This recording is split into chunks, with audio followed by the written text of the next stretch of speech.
réflexion sur le monde et l'ordre divin.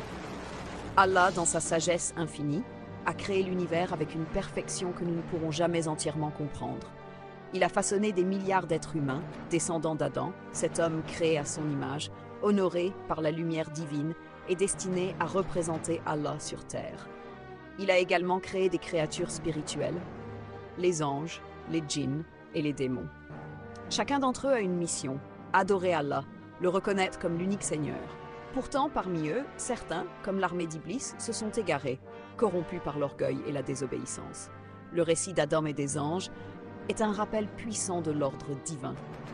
Quand Allah ordonna aux anges de se prosterner devant Adam, tous obéirent, Michaël, Israfil, Jibril et les autres. Mais Iblis, enflammé par l'arrogance, refusa cet ordre, devenant ainsi l'ennemi juré de l'homme. Ce moment marque le début du combat entre l'humanité et le malin.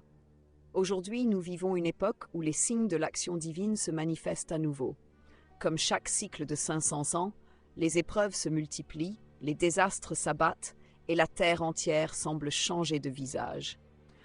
Les écrits sacrés, le Zabour, l'Évangile, la Torah, le Coran et les tablettes d'Abraham annoncent ces périodes de bouleversement où l'homme doit se remettre en question.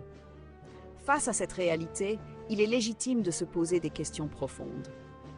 Qu'avons-nous fait pour mériter la bénédiction d'Allah? Comment avons-nous combattu les ruses du diable dans nos vies? Sommes-nous restés fidèles à notre mission de serviteurs d'Allah?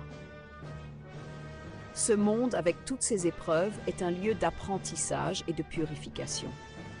Pourtant, l'homme, souvent détourné par ses désirs et la tentation du malin, oublie son véritable but. La question ultime reste, que va-t-il se passer maintenant?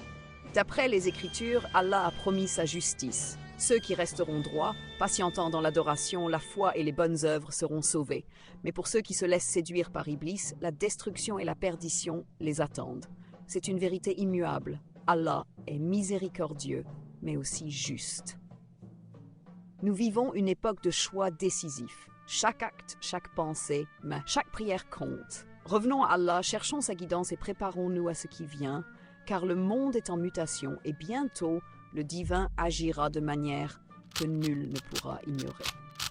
Qu'en pensez-vous?